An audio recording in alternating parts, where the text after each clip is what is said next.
Jangan lupa subscribe di YouTube channel Metro TV News dan juga nyalakan notifikasinya.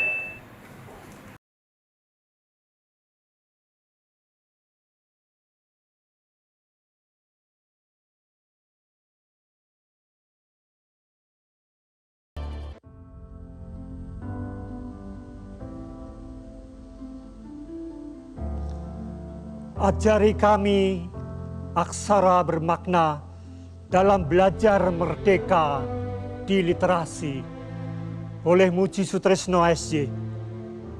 Ketika huruf A, lalu I dan S, kami rangkai menjadi AIS. Pendidikan mengajari untuk terus mengais-ais, pantang menyerah, dan kreatif dalam hidup ini. Ketika huruf-huruf yang sama, guru-guru literasi yang tekun sabar menemani kami di saat krisis nutrisi untuk membentuk kata ASI, ASI, air susu ibu. Terbuka mata kami pada ibu-ibu yang melahirkan dan rahim kehidupan, serta mengajari menyebut namanya. Ketika tiga huruf yang sama kita rangkai menjadi ISA, ISA. Kita bisa berdialog agama yang Kristiani dan yang Muslim, karena di situ ada Isa Al-Masih. Namun jangan biarkan saat pandemi ini dan situasi susah ini kami didorong untuk putus asa, karena suasana muram mengajak kami mengeja tiga huruf ini menjadi sia. Hidup yang sia-sia tanpa asa. Janganlah. Begitu pula pendidikan pencerahan merdeka memberi makna telah mengajari kami, anak-anak bangsa, untuk menulis kata IBU, ibu. Untuk menyadari bahwa tidak ada yang agung, tidak ada tokoh atau presiden tanpa lahir dari rahim seorang ibu. Namun teman-teman yang mencelakakan telah mengubahnya dari ibu menjadi bui karena korupsi, karena kejahatan. Tidak mudah pula di saat kita menemukan pangan sulit dicari dan kami mesti belajar makan dengan tiga huruf tadi menjadi UBI, ubi, yang sama sehat berkalori. Karena kalian didik untuk tidak menggantungkan makanan pada nasi. Ada ubi, ada sagu, ada jagung, ada sorghum. Inilah ranah-ranah belajar merdeka yang dimulai dari awal dalam dan dengan literasi. Terima kasih.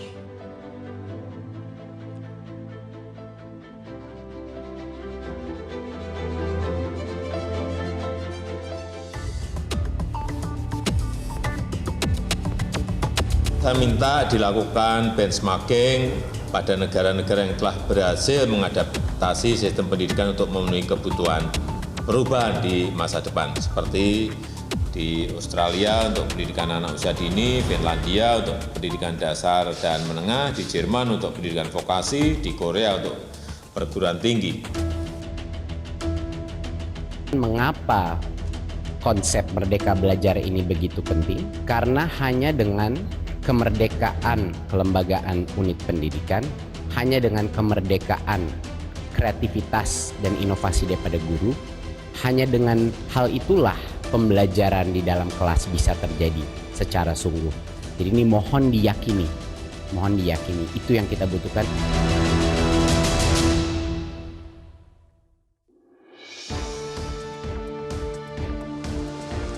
Selamat malam, Anda menyaksikan Indonesia Town Hall bersama saya, Zilvia Iskandar. Setiap tanggal 2 Mei, kita memperingati Hari Pendidikan Nasional. Dan setiap tanggal itu pula kita melakukan refleksi dan evaluasi. Bagaimana wajah pendidikan nasional kita saat ini? Konsep Merdeka Belajar ala Menteri Nadiem Makarim digaungkan sebagai terobosan model belajar mengajar di Indonesia. Kata merdeka dipakai untuk menggambarkan kemandirian dan kebebasan yang kini dimiliki sekolah dan kampus untuk menentukan sendiri cara terbaik dalam proses pembelajaran. Sederhananya gini deh, guru bisa memilih ingin mengajar apa hari ini. Anak-anak tidak lagi harus mengikuti kurikulum yang tersedia. Bahkan tidak perlu pusing lagi menghadapi ujian nasional, kan sudah dihapus. Tapi apa iya ya sesederhana dan semerdeka itu? Apakah sekarang tugas guru dan murid jadi lebih ringan? Dan apakah yang merdeka akan menghasilkan output yang lebih baik? Sejak akhir tahun 2019 sampai hari ini, Kemendikbud sudah meluncurkan 10 episode Merdeka Belajar. Di setiap episodenya, pemirsa, lahir sebuah kebijakan dan uraiannya. Contoh, di episode 1 Merdeka Belajar, diumumkan bahwa ujian nasional diganti dengan asesmen nasional. Di episode berikutnya, lahir yang namanya Kampus Merdeka, program organisasi penggerak, guru penggerak, sekolah penggerak, dan masih banyak lagi. Mereka yang pro dengan Merdeka Belajar mengatakan bahwa kebijakan-kebijakan Merdeka Belajar merupakan bentuk penyederhanaan birokrasi. Guru bisa lebih bebas mengeksplorasi kreativitas, inovasi, dan tidak terbelenggu lagi dengan kerjaan administrasi. Murid bisa bebas dari diskriminasi yang selama ini muncul dari UN. Sementara mahasiswa bisa belajar lebih banyak praktik konkret yang akan membuat mereka lebih siap menghadapi dunia usaha dan kerja. Sayangnya, tidak semua setuju dengan poin-poin positif ini. Pendekatan kebijakan Merdeka Belajar dinilai kelewat futuristik untuk pendidikan Indonesia. Kebebasan yang diberikan tanpa pendampingan dan mindset yang tepat malah bakal membuat pendidik dan peserta didik mendapatkan nilai tinggi tanpa proses belajar yang maksimal. Lalu sekarang pertanyaannya, siapkah Indonesia merdeka belajar? Inilah Indonesia Town Hall selengkapnya.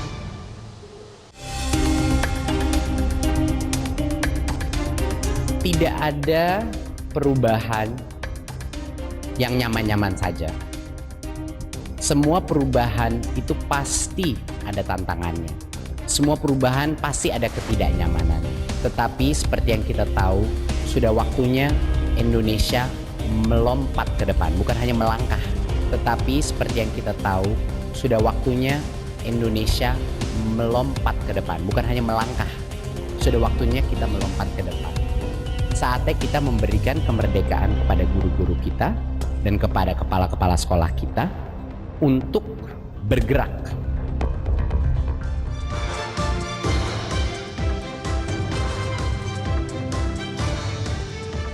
Pemirsa, sudah hadir 8 orang narasumber di Indonesia Town Hall pada malam hari ini. Dari kubu yang pro ada Pak Iwan Syahril, Dirjen Guru dan Tenaga Kependidikan Kemendikbudristek. Pak Iwan, selamat malam. Berikutnya ada Ibu Hetifah Syaifudian, Wakil Ketua Komisi 10 DPR. Dan juga ada Pak Jejen Musfah, Wakil Sekjen PGRI. Selamat malam semuanya. Dan di kubu yang kontra ada Mas Ubaid Matraji, Koordinator Nasional Jaringan Pemantau Pendidikan Indonesia. Kemudian ada Ibu Retno Listiarti, Komisioner KPAI. Dan Mas Indra Karismiaji, Direktur Eksekutif Cerdas. Selamat malam Bapak-Bapak, Ibu. Terima kasih sudah hadir.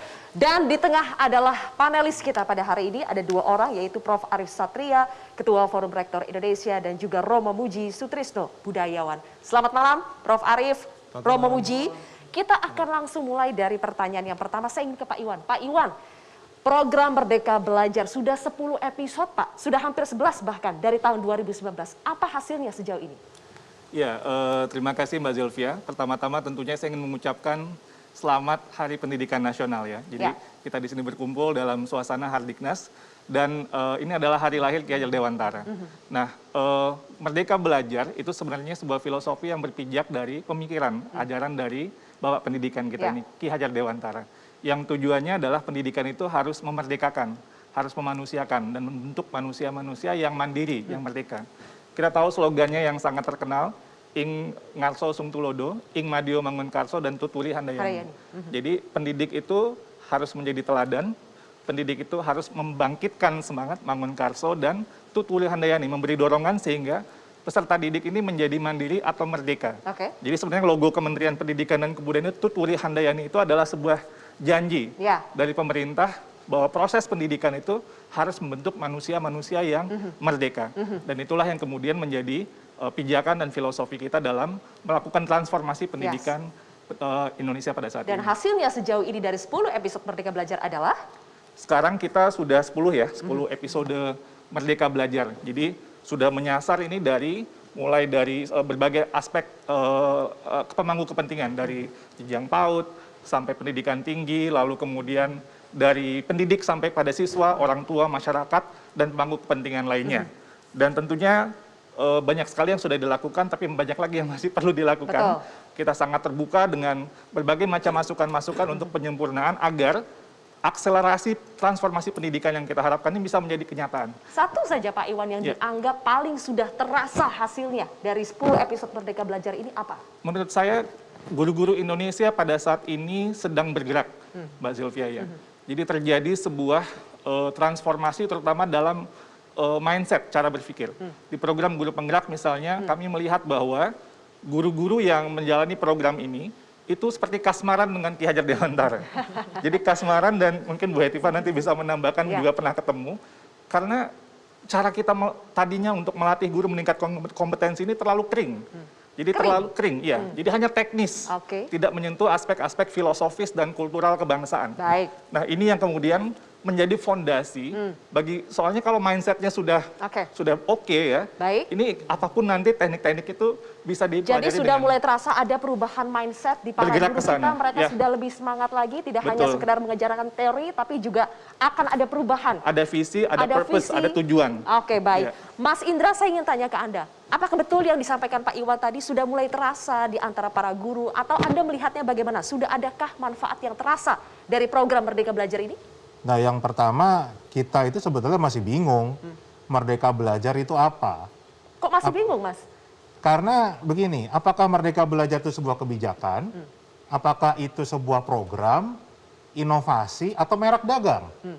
Karena yang kita tahu justru Merdeka Belajar adalah sebuah merek dagang. Itu bisa kita cek di pangkalan data hak kekayaan internasional, intelektual di Kemenkumham. Itu dari namanya dulu? Iya, awalnya itu dari sana kan gitu. Dan itu adalah awalnya milik sebuah sekolah swasta. Tapi sudah selesai problem itu kan? Nah, itu karena kita rame kan begitu, akhirnya syukur alhamdulillah sekarang sudah menjadi milik Kemendikbud. Nah, mulai dari namanya yang bermasalah, kemudian yang kedua? Nah, sekarang kalau itu adalah merek, terus dijadikan kebijakan, kan aneh. Masa Metro TV kita jadikan kebijakan nasional misalnya, sama-sama merek kan begitu. Kalau itu kebijakan, saya justru ingin belajar malah, mana sih kajian akademisnya, kayak apa. Jadi saya mau belajar, mungkin saya bisa bantu nanti sosialisasi. Belum pernah baca saya kajian akademisnya. Kenapa sih harus ada kajian akademisnya, Mas Indra? Lah, kebijakan publik.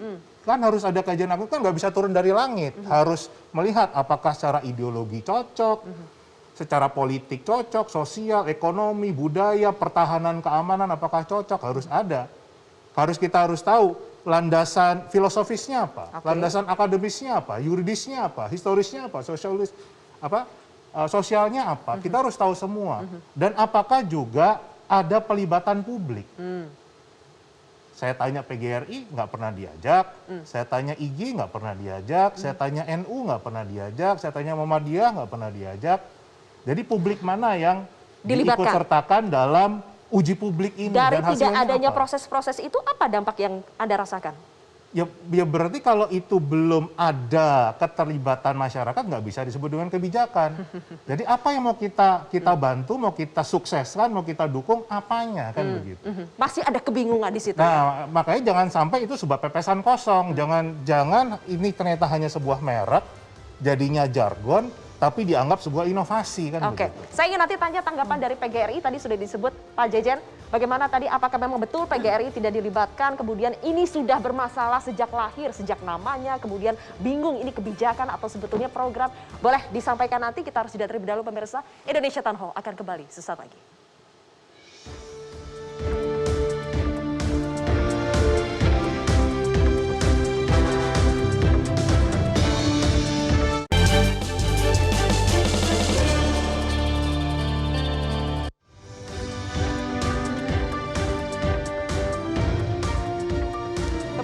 bersama kami di Indonesia Town Hall. Pemirsa, saya langsung ke Pak Jejen. Pak Jejen, kalau tadi Mas Indra mengatakan guru saja sebagai tokoh utama dari program Merdeka Belajar ini tidak dilibatkan dalam uji publik pembentukan Merdeka Belajar. Benarkah demikian? Soal jargon Merdeka Belajar bagi kami itu case close. Ya, Case close? Case close. Tidak perlu Bagi kami dipermasalahkan sudah lagi? jelas. Sudah jelas yang dimaksud sekolah tersebut sudah dengan Kemendikbud sudah case close, dan yang penting bagi PGRI adalah melihat data yang di lapangan bahwa pertama, antusiasme guru penggerak itu luar biasa. Artinya guru kita itu sesungguhnya haus akan sharing of knowledge di sana. Itu satu langkah yang positif. Yang kedua, guru-guru kita berdasarkan survei dari PBBGRI itu sangat kreatif, inovatif bahkan dalam era pandemi wabah ini. Yang ketiga, kita bisa menyimpulkan satu tesis bahwa resiliensi guru-guru kita itu luar biasa. Bahkan di daerah-daerah 3T, mereka resiliensi di era wabah ini luar biasa. Mereka mampu survive di tengah keterbatasan variasi infrastruktur internet dan gawai dan seterusnya. Yang terakhir, mereka sangat adaptif terhadap tuntutan digital literasi.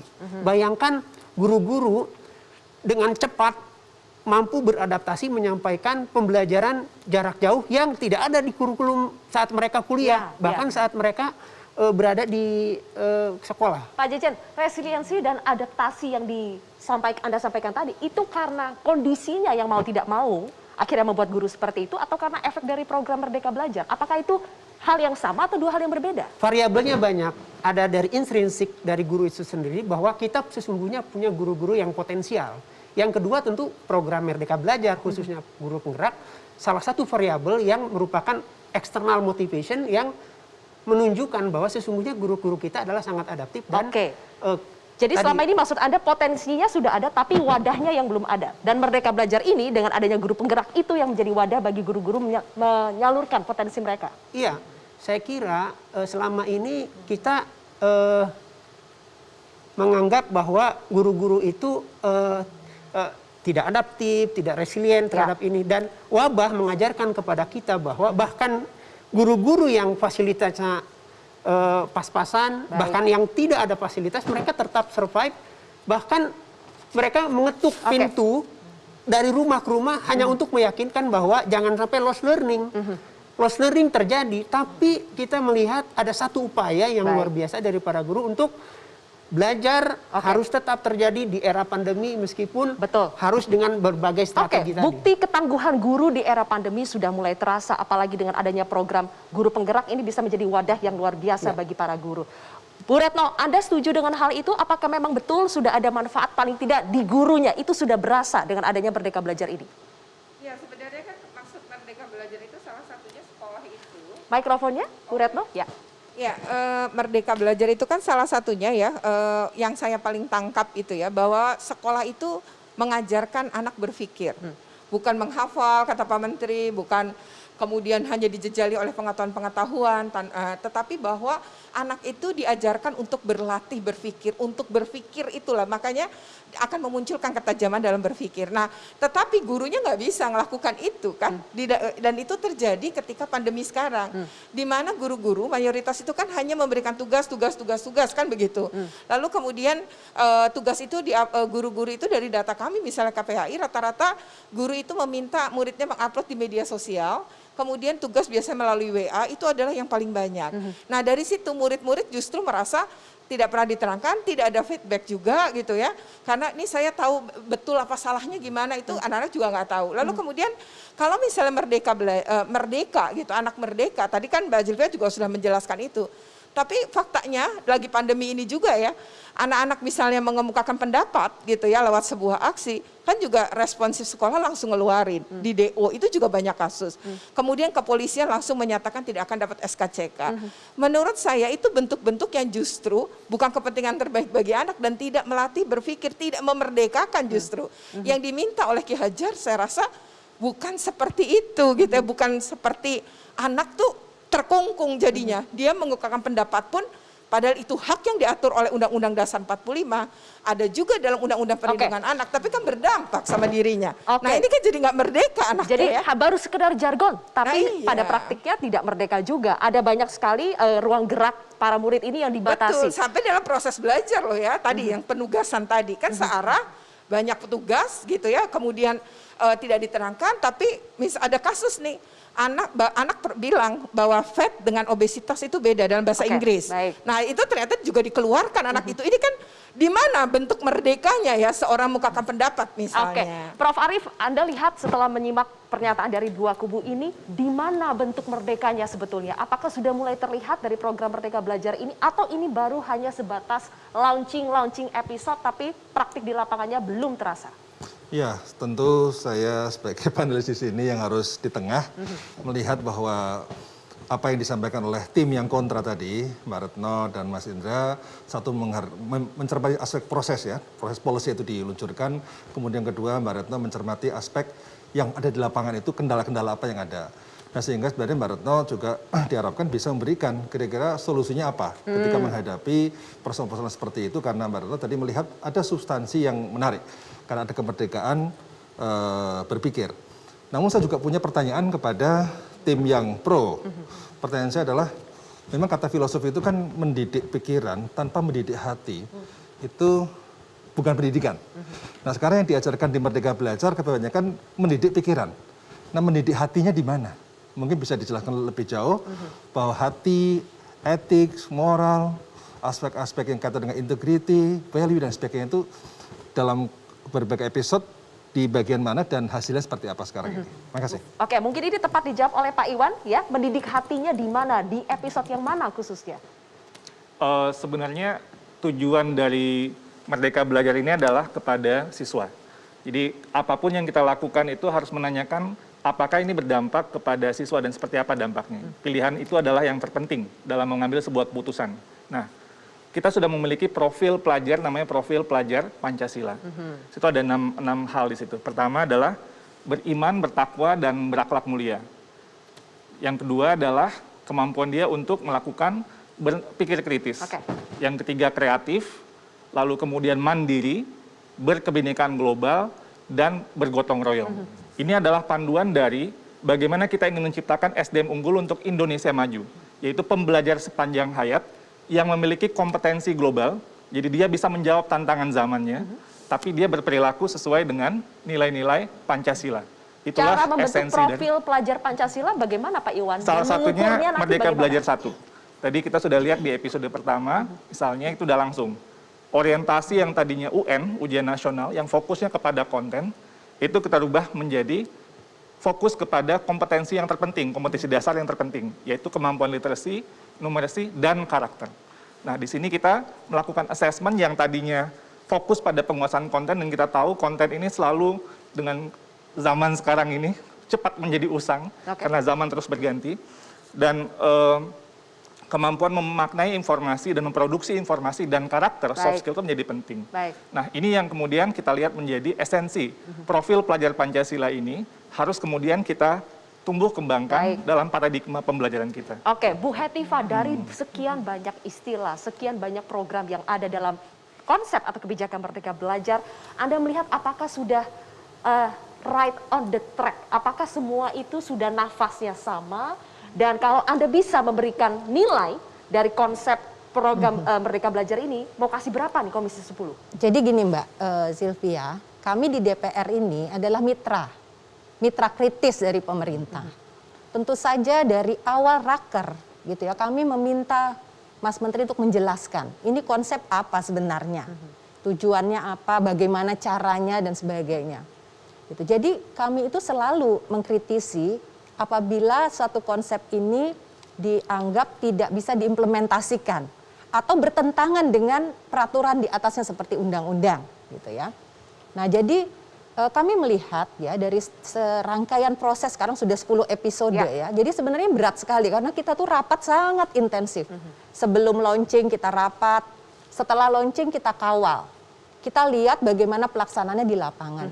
Dan kita juga bisa menjadi jembatan dari tokoh-tokoh ataupun masukan-masukan dari publik. Bahkan dari stakeholder seperti seorang siswa, mahasiswa, seorang guru, orang tua murid, orang-orang seperti Pak Indra, Bu Retno, Mas Ubed juga adalah bagian dari pemberi informasi yang sangat penting bagi kami gitu. Jadi kita kalau misalnya ini sukses di satu episode ya kita akan dukung. Maksudnya akan dukung untuk kelanjutannya terus. Tapi kalau misalnya ada satu kekurangan langsung kita juga sampaikan. Misalnya terkait dengan assessment ataupun tadi ya, kok guru-guru banyak yang belum paham, kok kepala sekolah banyak yang belum paham, tidak siap ya. Masukan Mbak Retno apalagi selalulah kami catat. Namun Mbak ya, jadi kita melihat antusiasme itu yang sangat sudah penting. terasa. Karena ini kita lagi COVID. Jadi setiap reformasi yang dilakukan memang akan terpengaruh dengan situasi ini. Tidak bisa kalau kita biasa-biasa seperti waktu. Tapi menurut Bu Hetifah ini sudah on the track, sudah. Kami mendukung karena ya tadi di setiap episode itu kami melihat ini memang ada satu gerakan pembebasan.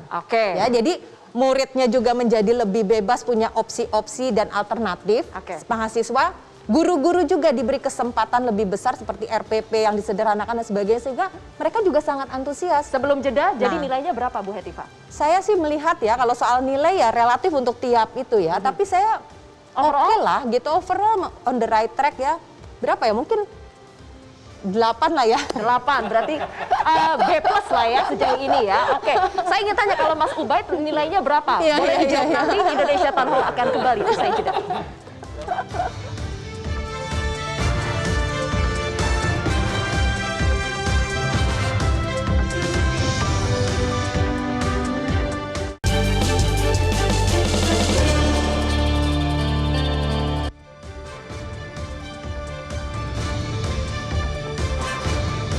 Masih di Indonesia Town Hall, siapkah Indonesia Merdeka Belajar? Ada satu pernyataan dari Mas Ubaid di sini yang menurut saya agak sadis nih Mas Ubaid. Mengatakan bahwa program Merdeka Belajar atau kebijakan Merdeka Belajar adalah produk kebijakan yang gagal. Kalau gagal berarti nilainya berapa Mas Ubaid? Dan kenapa Anda bilang gagal? Tidak terlalu cepatkah menyimpulkan kalau ini gagal? Pertama, itu kesimpulan saya secara cepat. Ya. Kemudian malam ini saya mengukur apakah kesimpulan saya itu benar atau salah. Ternyata? Nah, ketika tadi ditanya apa indikatornya, indikatornya antusiasme. Maksud antusiasme kok indikator gitu. Jadi memang benar pernyataan saya tidak saya revisi ya kan. Kalau dikasih skor ya ya mungkin 4 lah saya ya. Wah sadis banget ya 4. Ya karena kita udah berjalan berapa tahun ya kan. Udah bertahun-tahun nih belajar berjalan Merdeka Belajar ini. Merdeka Belajar baru 1 tahun loh. Nah iya, soal bagaimana itu konsepnya dikerjakan lalu 1 tahun berjalan. Ini sudah 1 tahun berjalan tapi indikator keberhasilannya belum ada. Dan itu 1 tahun ngapain aja?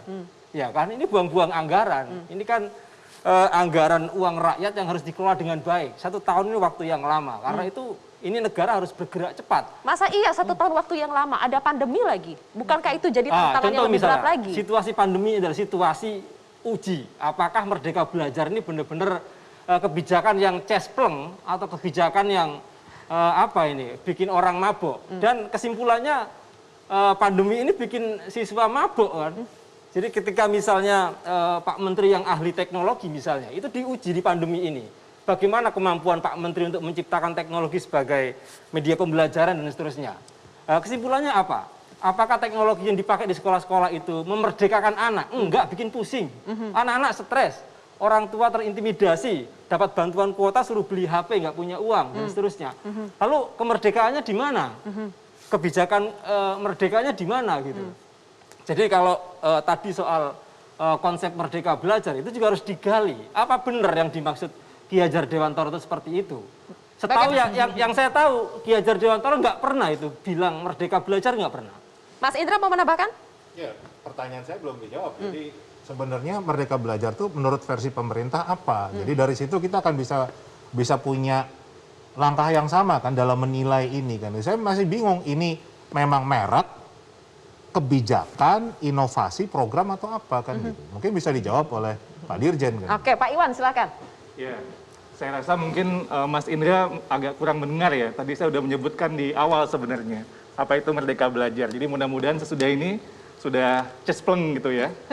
Jadi Merdeka Belajar itu adalah filosofi yang berpijak dari ajaran pemikiran dari Ki Hajar Dewantara. Yang sebenarnya bisa kita lihat dari slogannya atau semboyannya Ki Hajar yang terkenal itu, Ing Ngarso Sung Tulodo, Ing Madya Mangunkarso, dan Tut Wuri Handayani. Ini kan sebuah rangkaian ya, jadi nggak urutannya seperti Berarti itu. bukan kebijakan. Ing Ngarso Sung Tulodo, Ing Madya Mangunkarso, dan Tut Wuri Handayani. Dan di logo Kemendikbud itu kan Tut Wuri Handayani. Ini merupakan sebuah rangkaian proses dalam sebuah sistem pendidikan atau proses pendidikan, di mana guru itu memberikan contoh teladan, lalu kemudian membangkitkan semangat sehingga siswanya bisa mandiri. Betul. Pada Berarti akhirnya bukan kebijakan ya Pak Dwi Jarinya. Ini bukan kebijakan pemerintah. Dan ya, jadi merdeka itu adalah esensi dari filosofi Ki Hajar Dewantara. Dan membentuk manusia-manusia merdeka inilah yang seharusnya menjadi tujuan utama dari proses pendidikan kita, yang memerdekakan, yang memanusiakan. Jadi belajarnya merdeka baik itu guru maupun murid-muridnya. Jadi ini adalah sebuah filosofi yang kemudian dituangkan dari berbagai program, begitu Kak Pak Iwan? Betul, betul. Oke. Romo, kalau Mudah-mudahan setelah clear ya, melihat, Mas Indra ya? mudah-mudahan clear kalau kata Pak Iwan. Saya tahu Mas Indra di sini masih mau bertanya, tapi Nanti saya ingin sama-sama memberikan kita kesempatan baca buku kepada Ki Romo Hajar dulu. Dewantara ya. Romo, sampai sekarang kita sudah 3 segmen, masih ada kebingungan soal apakah Merdeka Belajar itu adalah sebuah merek dagang, nama, kebijakan, program, atau apa. Tadi dijelaskan, ini adalah sebuah filosofi yang ingin dituangkan dalam berbagai program dengan tujuan akhirnya adalah supaya merdeka belajar. Kalau menurut Romo seperti apa? Apa sih sebetulnya kesulitan yang sedang kita hadapi saat ini? Apakah soal makna, memaknai merdeka belajar atau apa? Ya, yang pertama sebenarnya esensi dari Ki Hajar Dewantara sendiri mengenai proses pendidikan itu sebenarnya selain yang Tut Wuri dan slogan itu, dia mengungkap dengan jelas, yaitu bersatunya dalam manusia yang utuh untuk cipta, rasa, dan karsa itu menyatu itu. Dan ketika ini dipegang guru, ya, kemudian diteruskan ke siswa, ya kan?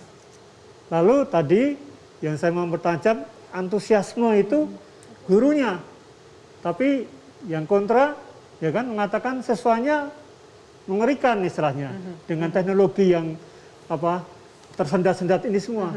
Maka sebenarnya ada soal dari dua-duanya bagaimana proses ini tidak ditaruh dalam dikotomi, ya. Artinya antara hasil, ya kan, dan prosesnya. Tapi ruang kita memang pro kontra gitu ya kan, ya, untuk menajamkan. Jadi saya mau yang kontra juga mengatakan kalau kesulitan lapangan-lapangan yang tadi muncul itu, dan terutama siswa ini tambah lagi loh pandemi, dan mereka itu asetnya itu atau akses ke wilayah itu susah sekali. Dengan kata lain, kita ini kan sebenarnya dalam situasi yang tadi saya katakan ubi, tadi Mas Ubaidi itu mengatakan betul sekali. Maka dalam kata-kata saya awal, itu kan saya membolak-balik antara belajar dulu untuk belajar merdeka. Setelah 76 tahun lebih merdeka ini, sebelum kita masuk dalam suasana batin untuk tadi merdeka belajar gitu loh. Ya. Dan ini butuh sosialisasi, butuh semua memahami, tidak top down. Supaya lebih paham, saya ingin tahu sebetulnya kalau dari kubu di sini, kubu yang kontra, sepertinya ini tercampur antara ini salahnya Merdeka Belajar atau ini salahnya pandemi. Kita tahu memang kebetulan Merdeka Belajar ini lahir dan tiba-tiba ada pandemi. Jadi sebuah situasi yang kurang menguntungkan, challenging. Jadi gimana Bu Retno, ini salah Merdeka Belajar atau kondisinya yang memang semua, mau itu Kemendikbudnya pemerintah yang mana juga pasti akan kesulitan? Ya, sebenarnya justru di era pandemi ini kita justru bisa mewujudkan yang disebut dengan Merdeka Belajar. Kondisi ini kan betul-betul tidak terarah. Di Undang-Undang Sidiknas kita sama sekali tidak pernah menuliskan bagaimana sebuah penyelenggaraan pendidikan di masa darurat.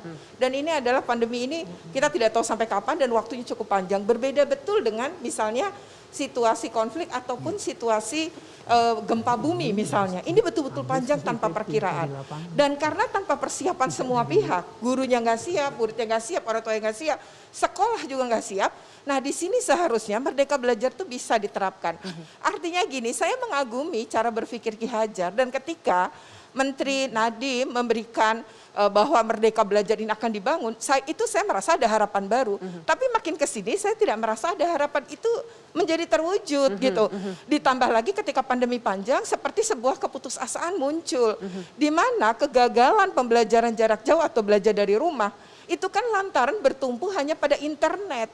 Andai kan tidak bertumpu pada internet nggak akan begini. Membebaskan coba, bebaskan bagaimana guru, murid dan lain-lain itu belajar, tetapi dengan rambu yang dinas dengan Kemdikbud ini bisa sinergi. Jadi bikin rambunya bisa dalam lingkaran besar, tapi merdekakan sesuai kondisi masing-masing daerah. Karena kita ini kan dari Sabang sampai Merauke ini luas banget dengan disparitas yang terlalu lebar. Oke, jadi pandemi ini juga membuka mata kita dengan lebih jelas tentang persoalan pendidikan.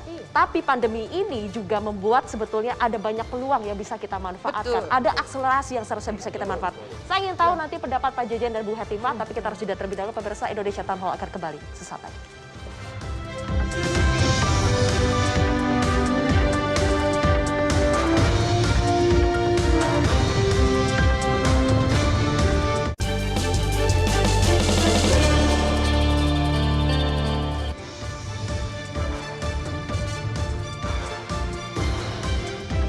Saya memberikan kesempatan kepada panelis Prof. Arief setelah kembali melihat perdebatan yang terjadi di antara pro dan kontra, di mana substansi nilai kemerdekaan yang masih jadi pertanyaan. Bagaimana Prof. Arief melihatnya? Ya, kalau tadi saya melihat di kubu kontra ada 3 hal yang dipersoalkan. Satu mempersoalkan proses, ya. Kemudian satu lagi mempersoalkan arti kemerdekaan, Mas Ubay. Satu lagi, Bu Retno, kalau saya menangkap sudah mulai memahami konsep filosofis, tapi bermain pada persoalan tataran empiris. Nah, sehingga kalau Bu Retno mengatakan bahwa ini COVID adalah momentum untuk menunjukkan Merdeka Belajar itu bisa dilangsungkan, bahwa memang di saat ini dibutuhkan adalah flexibility. Dan prinsip-prinsip flexibility dalam era COVID ini kan sebenarnya sama saja dengan prinsip-prinsip kita ini merdeka.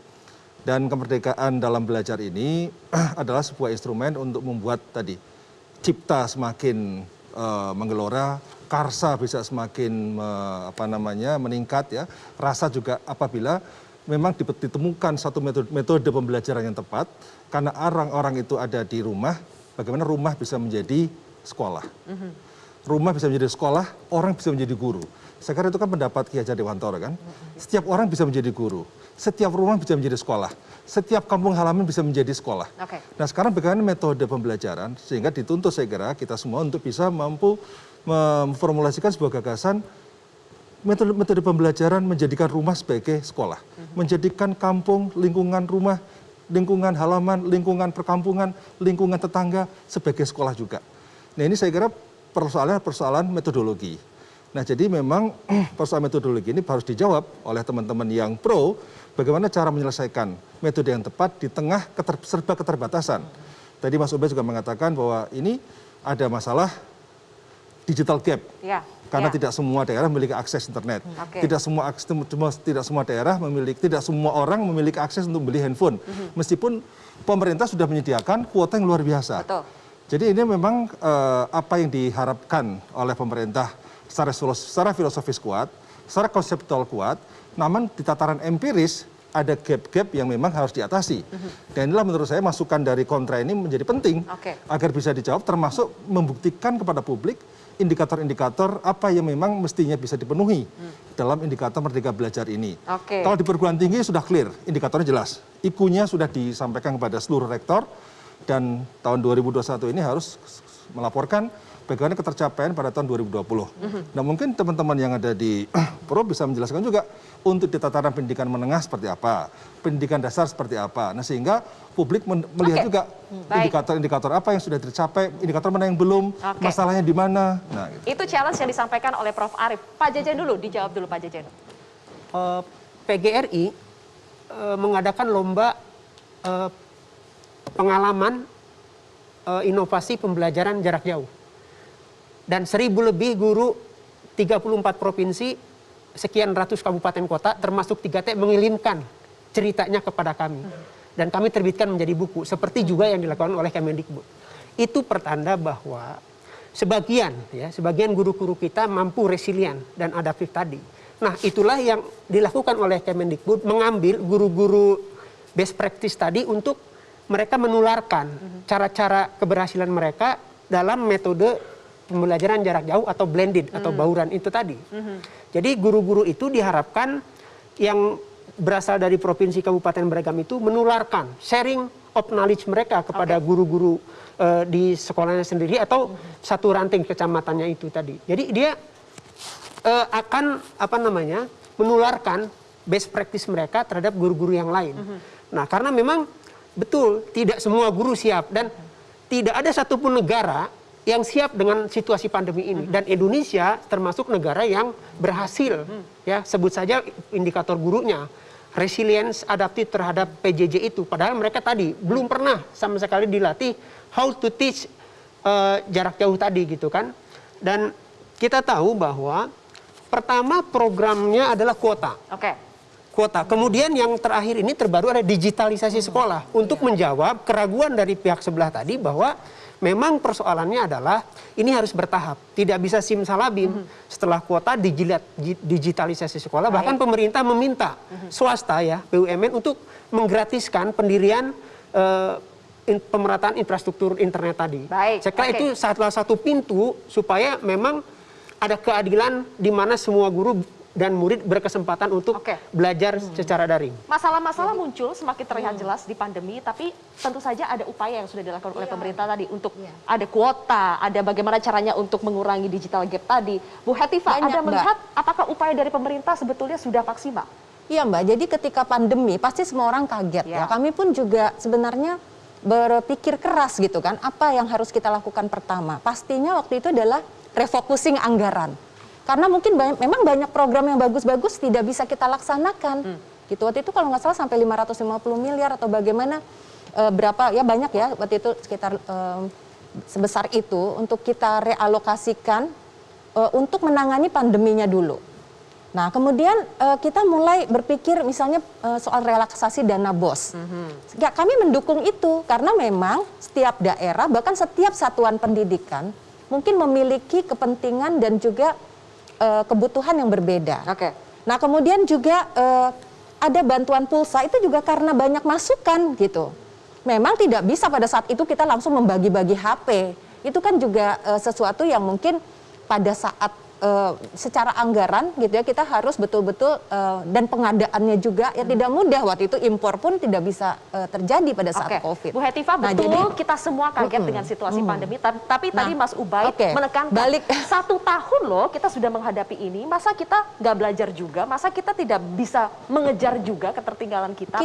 Kita belajar banyak Mbak, justru kita belajar banyak sekali gitu ya. Jadi dari kasus misalnya bantuan pulsa, kita lihat kelemahan-kelemahannya apa. Pasti tahun ini akan berubah.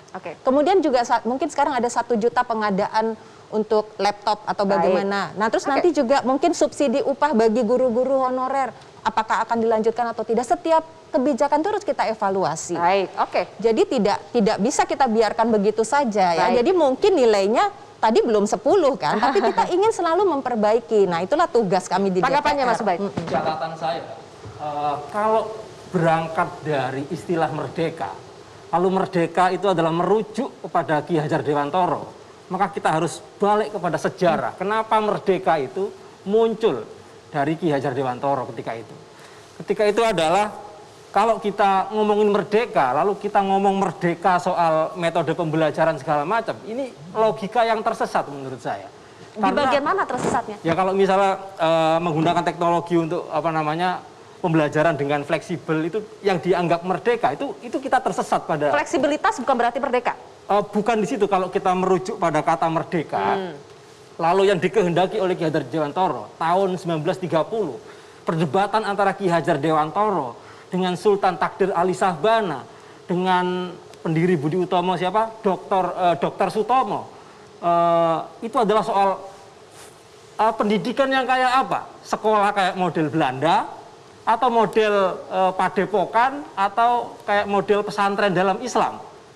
Kesimpulannya adalah sekolah-sekolah yang ala Belanda itu tidak memerdekakan sama sekali, memproduksi kuli-kuli Oke, Jadi kaitannya sekolah ala dengan Belanda. situasi Nah, sekarang kaitannya seperti sekarang apa, Mas adalah Baik? karena itu jangan bikin sekolah kayak Belanda, karena itu tidak memerdekakan gitu loh. Maksudnya sekolah kayak Belanda seperti apa sekarang? Ya kalau output dari sekolah itu anaknya nggak merdeka, ya kan?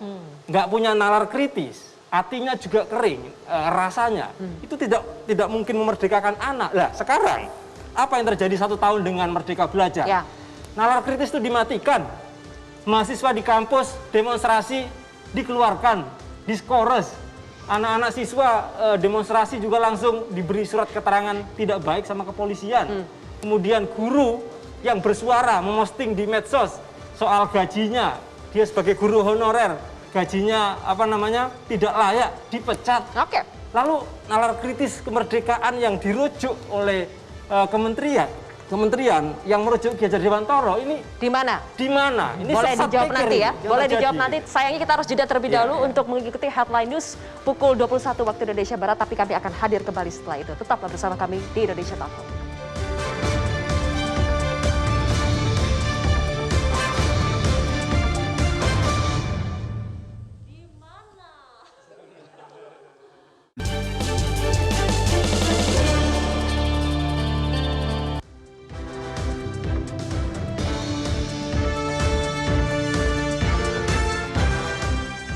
Baik, Anda kembali bersama kami di Indonesia Town Hall. Sudah siapkah Indonesia Merdeka Belajar? Ada satu pertanyaan dasar yang masih ditanyakan dari kubu kontra, adalah kita ini mau merdeka dari apa? Kalau misalnya disebut merdeka dari ketidaktahuan, merdeka dari cara-cara belajar yang lama, yang monoton, yang mengharuskan siswa untuk menghafal, disuapi, kita ingin merdeka dari itu. Tapi kalau ukurannya adalah merdeka dari cara-cara yang lama dalam belajar, kenapa ketika tadi ada contohnya, ketika ada murid mahasiswa berdemonstrasi itu dipermasalahkan, ketika ada guru yang memposting soal gajinya dipermasalahkan, di mana merdekanya kalau begitu, Pak Iwan? Ya, merdeka adalah sebuah cara pikir ya, mindset yang terpenting dari semuanya. Jadi artinya bagaimana kita melakukan sebuah proses yang kemudian memberikan teladan, yang memberikan kemauan untuk melakukan sebuah inovasi-inovasi yang kita inginkan. Nah, tadi ditanyakan misalnya ya, bagaimana kita melihat kemerdekaan terutama dalam konteks di masa pandemi COVID ini. Ya. Sebenarnya dari awal itu sudah ujian ketika awalnya COVID itu kan kita ujian nasional kemudian dibatalkan pada waktu itu, dan kemudian kita membebaskan kepada sekolah untuk memberikan apa yang terpenting, jadi tidak menuntaskan kurikulum. Lalu kemudian assessment pun juga dilakukan, diserahkan, kembalikan kepada sekolah, dan caranya pun dengan cara-cara yang tidak kuantitatif. Kadang-kadang guru-guru kita kan sangat terbiasa dengan itu, tapi kualitatif. Dan memang perlu proses tentunya, karena ini pandemi seperti tadi Mas Jajan bilang, itu kan shock ya. Dan bukan hanya di Indonesia, ini 1,6 miliar siswa di seluruh dunia yang terkena dampaknya. Dan ini bahkan di guru-guru yang hebat-hebat itu harus mengambil baby step lagi, artinya belajar awal lagi, karena tidak ada yang pernah mengalami training dalam konteks pandemi ini. Dan bagaimana kita kemudian memberikan misalnya pengelolaan dana BOS, fleksibilitas itu diberikan secara penuh, otoritas langsung kepada kepala sekolah, sehingga ketika terjadi sebuah situasi yang nggak bisa top down, itu harus dikelola dengan konteksnya. Dan saya memberikan satu contoh nih, bagaimana guru-guru kita tadi yang resiliensi yang dibilang sama Mas Jayan itu, ini melakukan sebuah gerakan yang lebih grassroots ya, yaitu ada sebuah platform di Kemendikbud namanya Guru Berbagi, Mbak Zilva. Nah, Guru Berbagi ini sudah diakses lebih dari 80 juta kali, di mana guru-guru seluruh Indonesia, itu berbagai mapel ya, itu bisa saling share rancangan pembelajarannya, artikel-artikel yang dipergunakan, ini dari PAUD sampai kemudian jenjang pendidikan menengah. Mereka berbagi sehingga ketika bingung mau seperti apa, mereka bisa berbagi dan berjejaring.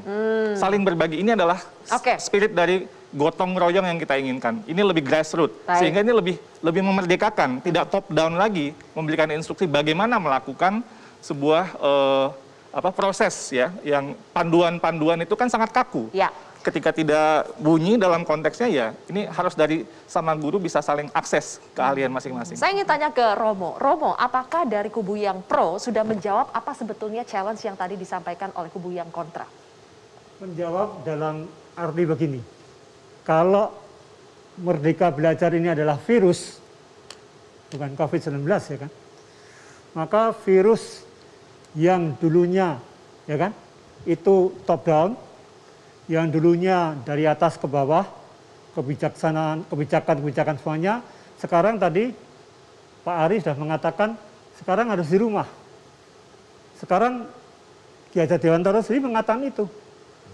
Rumah jadi sekolahan, dan satu sama lain adalah guru untuk kalian. Dan saya lihat sekali hampir semua ibu-ibu rumah tangga sekarang itu menghargai sekali profesi guru. Ya, itu dahsyat itu. Karena saya anak guru ya kan. Nah itu akhirnya ketika dibawa ke rumah ya kan. Dan yang menjadi masalah kan ngukurnya. Ya, ngukurnya. Tadi sudah dikatakan siswa yang dalam ideal adalah Pancasilais, iman, takwa, kreatif, ya kan, global, gotong royong itu semua, dan pembelajar global itu semuanya. Ini kan ajaan dari Merdeka Belajar adalah out of the box. Yes. Ya. Tapi kita di sini atau tempat lain selalu ketika siswa mau out of the box, kita ngukurnya dengan box kita sendiri itu. Jadi mereka di stop itu loh. Tapi kalau soal apa? Internet, soal itu semuanya saya hanya masukkan dalam sarana, means saja. Esensi itu yang paling penting.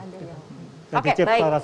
Oke, cara mengukur itu juga penting ya. Bagaimana kita mengukur keberhasilan dari Merdeka Belajar sejauh ini. Tadi dari kubu yang pro mengatakan antusiasme, resiliensi. 1 tahun mengukurnya begitu, Mas Indra dulu. Itu apakah ukuran yang signifikan untuk mengetahui keberhasilan dari Merdeka Belajar?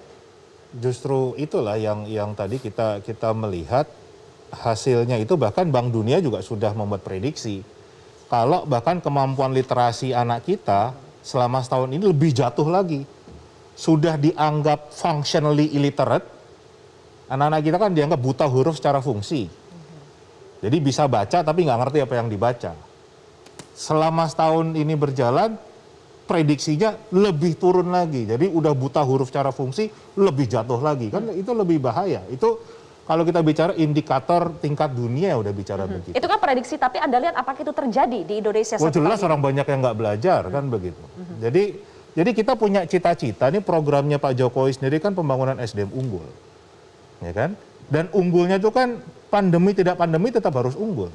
Dan unggulnya di era digital. Kita punya cita-cita 2045, kita nomor 5 terbesar ekonomi dunia. GDP kita harus 7 triliun US dollar. Pendapatan per kapita kita harus 27 juta rupiah per bulan tiap orang minimal kan begitu. Kita mulai dari sekarang kondisinya baca aja nggak bisa. Functionally illiterate.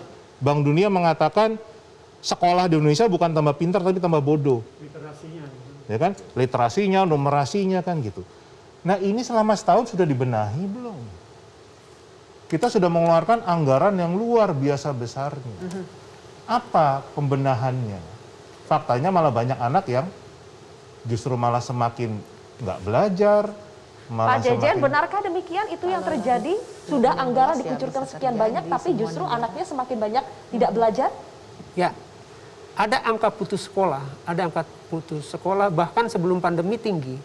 Ya, dan di era pandemi ini ada potensi masyarakat miskin baru ya, karena PHK dan atau dirumahkan. Tapi mengukur indikasi Merdeka Belajar, guru penggerak dan lain-lain itu hanya dengan kasus pemecatan guru karena upload di itu, kemudian data Bank Dunia yang dibantah di sini oleh Pak Menteri sebelum Mas Menteri ini soal samplingnya, dan saya menunjukkan begini.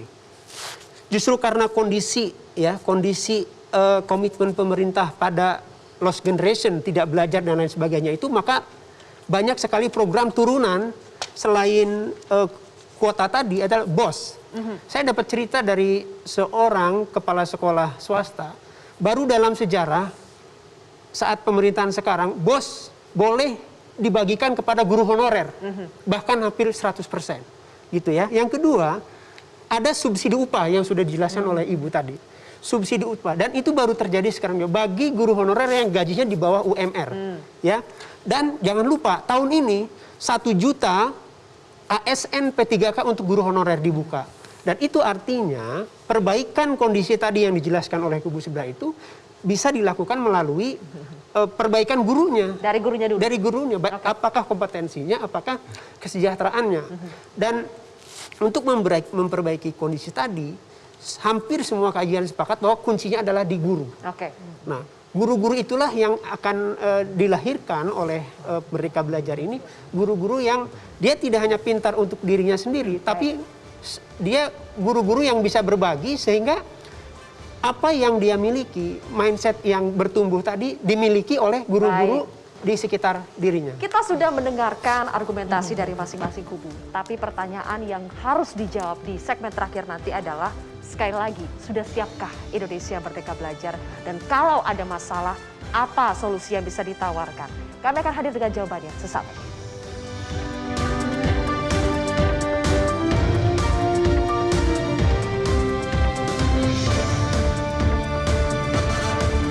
Saya punya kok laporan dokumen terakhir apa hasil maintenance-nya. Mr. M aja. Itu seperti beli kue ke mall. Sepanjang kita punya uang, kita bisa beli apa aja. Sebenarnya kita sudah crime against humanity itu. Itu kan sudah terstruktur, terencana.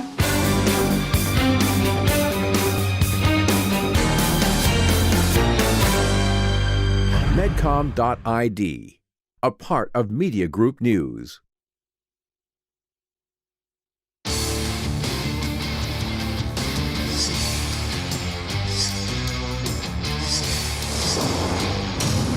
The new Mitsubishi Pajero Sport.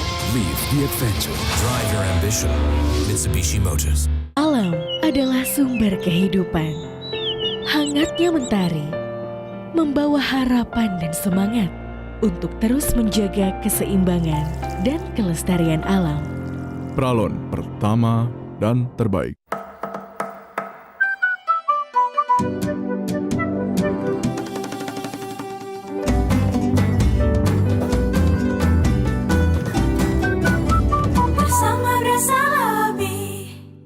Bulan Ramadan telah tiba, bulan yang agung, bulan yang mulia, bulan penuh ampunan.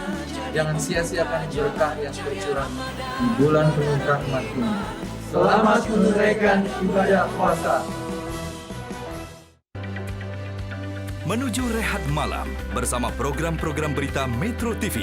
Rangkuman berita pilihan hari ini di dalam negeri dan mancanegara. Saya Iqbal Himawan akan menemani Anda dalam program Top News. Laporan perkembangan terkini serta dari dunia olahraga. Jumpa lagi di Metro Sport. Selamat malam pemirsa Metro Malam kembali hadir menjumpai. Kami dampingi Anda menutup hari, memastikan malam Anda terisi dengan informasi yang baik dan terkonfirmasi. Metro TV, knowledge to elevate. Pandemi menguras energi. Kini saatnya bangkit lagi. Vaksin untuk Indonesia. Setiap Jumat jam 8 malam. World News, Senin hingga Jumat live jam setengah 12 malam.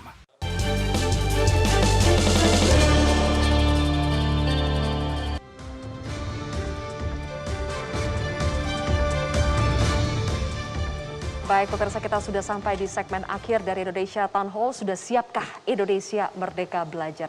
Pertanyaan yang sangat mendasar tapi ternyata sangat kompleks juga untuk dijawab. Saya ingin tanya ke Bu Hetifah, sudah siapkah Indonesia Merdeka Belajar? Apakah filosofi Merdeka Belajar adalah resep, jawaban yang kita butuhkan atas permasalahan-permasalahan pendidikan yang ada? Saya dan kawan-kawan di DPR saat ini memang auranya tuh optimis gitu ya. Walaupun kita selalu mendengarkan berbagai masukan-masukan dan menurut saya itu satu proses yang bagus gitu Romo. Jadi kalau ada keributan, kegaduhan dalam istilah, itu justru yang membuat kebijakan ini menjadi lebih sempurna. Gitu. Jadi saya tidak pernah melihat kegaduhan dan masukan-masukan kritis itu sebagai masalah. Tapi justru kesempatan untuk kita terus mengasah. Gitu. Dan kami sekarang memang setiap kali gitu ya ada kesempatan untuk bisa mempertanyakan, itu kami gunakan untuk menggali gitu sampai di mana sebetulnya kesiapan dari kementerian untuk melaksanakan ini. Anggarannya bagaimana, proses pengawasannya memang harus ditingkatkan. Dan kami sebenarnya ingin ada data real time, kesiapan setiap satuan pendidikan terkait berbagai hal ini. Kalau perlu kita bikin survei-surveinya memang periodik gitu ya. Memang ini Balitbang juga kita desak untuk selalu memberikan info terkini, terbarukan, dan akurat tentang realita di lapangannya. Jadi kita tidak ada satu kasus kita kemudian mundur lagi. Kita Jadi harus selama punya proses data. 1 tahun ini kesimpulan Bu Hetiva di Komisi 10 kita siap atau tidak? Saya kira ini progresnya bagus gitu, progresnya bagus. Hanya memang gitu ya tidak mudah gitu seperti tadi soal asesmen nasional. Makanya kami mendukung penggantian ujian nasional ke asesmen nasional karena itu lebih mengedepankan literasi, numerasi dan karakter di dalam pengukurannya. Tapi dalam pelaksanaannya tentu tidak begitu saja terjadi, kan harus ada persiapan. Nah inilah yang mungkin kami lebih ke arah ya bagaimana satu ide yang bagus tidak sekedar ada di ide gitu, tapi harus bisa dilaksanakan. Intinya sudah on the track ya, On the track. ya. Mas Indra. Kalau dari saya, memang yang paling penting adalah perbaikan nyata. Programnya Pak Jokowi tadi saya katakan adalah pembangunan SDM unggul. Sudah sejauh mana nih udah berjalan 1 tahun lebih, sudah 18 bulan. Apakah kita sudah lebih dekat ke unggul? Atau malah kita lebih jauh dari unggul? Apa yang kita lihat selama ini sepertinya semakin jauh dari unggul. Dan itu kajian internasional juga menyatakan demikian. Nah, jadi kalau saya mengatakan yang tadi dikatakan Pak Dirjen juga, kalau kita mau membangun ini sebagai gotong royong, ya ayo kita bersama-sama, jangan elitis, ya kan? Jangan elitis, jangan hanya sebagian saja, tapi undanglah publik, buatlah uji publik, biar rame di uji publik, tapi itu menjadi kegiatan kita bersama. Kalau hanya elitis saja, akan selalu kegaduhan demi kegaduhan. Jadi maksudnya kalau mau bikin rame ya pas saat uji publik sebelum kebijakan itu dikeluarkan, bukan setelah. Harusnya begitu. Oke. Bu Retno, masukannya, kalau misalnya Merdeka Belajar dianggap belum menjadi solusi yang tepat, jadi apa dong solusinya? Sebenarnya kalau memang program Merdeka Belajar ini secara filosofi menjadi jelas, saya adalah termasuk yang mendukung. Artinya sekolah memang untuk mendidik anak berpikir. Dan memerdekakan itu yang memang harus di sekolah. Artinya membangun karakter-karakter positif. Karena kan kata Ki Hajar, pendidikan dengan kebudayaan itu adalah sesuatu yang saling berkaitan. Nah kebudayaan yang mau kita bangun adalah budaya yang kritis, budaya yang bagi bangsa ini ya, budaya-budaya yang memang positif sebagaimana kita memiliki. Nah tetapi kalau soal bagaimana kemudian solusinya ya, yang pertama misalnya di masa pandemi ini kami melihat, ini kan kalau kita memang menganggap merdeka, harusnya semua anak terlayani dengan baik. Tapi dari semua data itu menunjukkan bahwa anak-anak dari keluarga miskin tidak terlayani di dalam masalah BDR ini selama pandemi. Dan anak-anak dari keluarga miskin ini sekarang sudah sampai pada tingkat putus sekolah karena angkanya sudah naik ya, naik sebesar 2,7%. Dan kalau ingin memperbaiki, kalau betul-betul mau merdeka, pertama jangan bertumpu pada internet, bertumpulah pada pemetaan. Jadi petakan kesenjangan yang ada. Tiap daerah, tiap sekolah akan berbeda. Berikan kemerdekaan tiap daerah dan sekolah untuk berinovasi sehingga memerdekakan anak-anak untuk belajar. Kemudian pemetaan variasi dari BDR. Petakan variasinya apa saja. Kemudian kebijakan praktik BDR-nya seperti apa. Termasuk saya lihat ada anak-anak yang belajar, jadi ketika tidak bisa semuanya karena dia tidak punya segalanya, akhirnya belajar di tepi pantai, menggelar tikar, dan itu kan aman ya secara kondisi saat ini. Nah itu mungkin jauh lebih baik dengan memanfaatkan alam dan lain-lain. Saya rasa itu yang harus dilakukan. Terima kasih. Satu hal, Mbak. Bu, Mas Ubaid silakan. Yang ingin saya sampaikan soal satu ya, ini menjadi masalah besar di level sekolah. Seperti tadi dikatakan Pak Menteri, sebuah gagasan bukan hanya top down tapi bottom up. Pertanyaan saya, emang bisa bottom up? Nggak bisa, karena ada masalah soal relasi kuasa di sekolah. Kepala sekolah itu sewenang-wenang di sekolah. Kalau ada guru punya ide, kalau saya nggak mau sebagai kepala sekolah mau ngapain? Jadi relasi kuasa di sekolah itu harus dibangun secara balance, gitu kan? Bagaimana kemudian komite sekolah, yang itu harus menjadi kebijakan yang balance, tapi kemudian menjadi cap stempel kepala sekolah.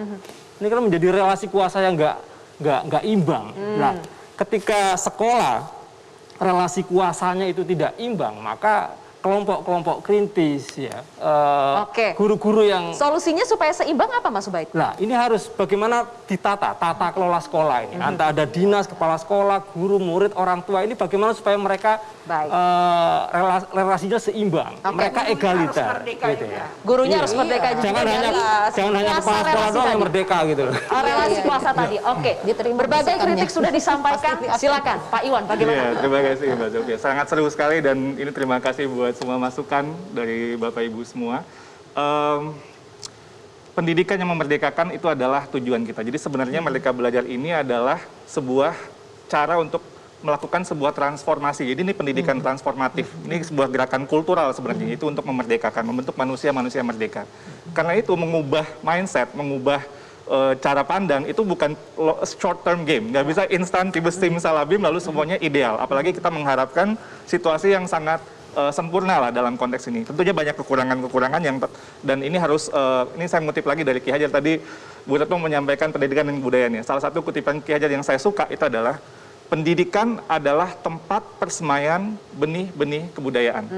Jadi ibaratnya untuk sebuah bercocok tanam ya ini kita sekarang sedang menanam fondasi benih untuk long term game yang hasilnya kita harapkan tuh bisa betul-betul realisasinya dalam jangka panjang. Ini bukan short term game. Jadi karena itu ini perlu kita kawal dengan sebaik-baiknya, tentunya dengan semua pihak supaya gagasan-gagasan dari Bapak Pendidikan kita ini bisa kita realisasikan. Dan inilah tujuan kita pada akhirnya itu adalah sebuah revolusi kultural gitu yang membebaskan yang tadinya yang sangat terbelenggu dengan sekat-sekat. Tapi benihnya sudah kita tanam sejak sekarang. Pada saat ini. Dan itulah mudah-mudahan walaupun sulit dan masa pandemi kita akan terus lakukan itu. Terima kasih tentunya dengan Pak Iwan. berbareng-bareng ya. Terima kasih. Terakhir Prof. Arief, catatan Anda yang bisa Anda sampaikan kepada kedua kubu. Ya, terima kasih. Jadi dari pro kontra ini kita melihat memang ada gap antara grup yang memang di lingkungan policy maker dan grup yang bergerak di lapangan.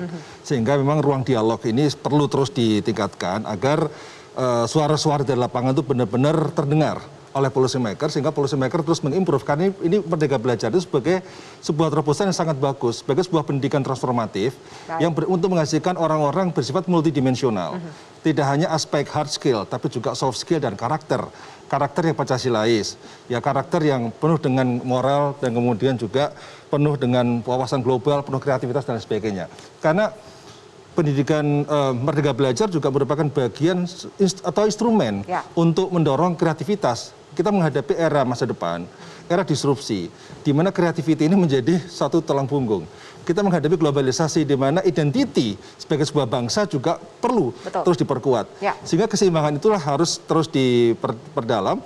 Dan ketika saat ini kita menggerakkan program Merdeka Belajar, pada saat yang sama ada COVID, maka COVID ini juga menjadi sebuah peluang agar pendidikan induktif ini sudah semakin diperkuat untuk mengimbangi pendidikan deduktif yang selama ini dianggap tidak memerdekakan. Pendidikan induktif menjadikan rumah menjadi sekolah, orang-orang ada di rumah, orang dimanapun sebagai guru. Ini perlu dikontekstualisasi untuk kehidupan hari ini. Apa yang dipikirkan oleh Ki Hajar Dewantoro sebelum masa-masa lalu, itu masih relevan. Tapi kontekstualisasi dengan cara baru, metode baru, ini menjadi penting. Nah sehingga memang pendidikan tidak seperti membuat mie instan. Membuat sehari jadi juga. Tapi ada aspek-aspek yang sangat jangka pendek harus diukur, jangka menengah dan jangka panjang. Sehingga kita memang apa yang dilakukan oleh pemerintah hari ini, hasilnya barangkali 5 tahun lagi, 10 tahun lagi, tapi kita harus terus optimis. Bahwa ini adalah sebuah gagasan yang harus dilakukan secara serius, secara partisipatif. Terima kasih Prof. Arief atas catatan Anda, Romo Muji dan semua. Di sini Pak Iwan, Bu Hetiva, Pak Jejen, kemudian ada Mas Ubaid, Bu Retno dan juga Mas Indra sudah bergabung bersama kami. Pemirsa, mentransformasi wajah pendidikan Indonesia tidak bisa dilakukan dalam waktu singkat dengan cara yang biasa-biasa saja, dengan usaha yang biasa-biasa saja dan tanpa komitmen semua pihak. Merdeka Belajar adalah solusi yang dimiliki oleh Kemendikbudristek saat ini. Oleh karena itu, segala kritik dan masukan tentu sangat dibutuhkan demi kesuksesan program ini. Terima kasih telah menyaksikan Indonesia Town Hall. Saya Zilvia Iskandar pamit undur diri. Sampai jumpa lagi di episode selanjutnya. Terima kasih.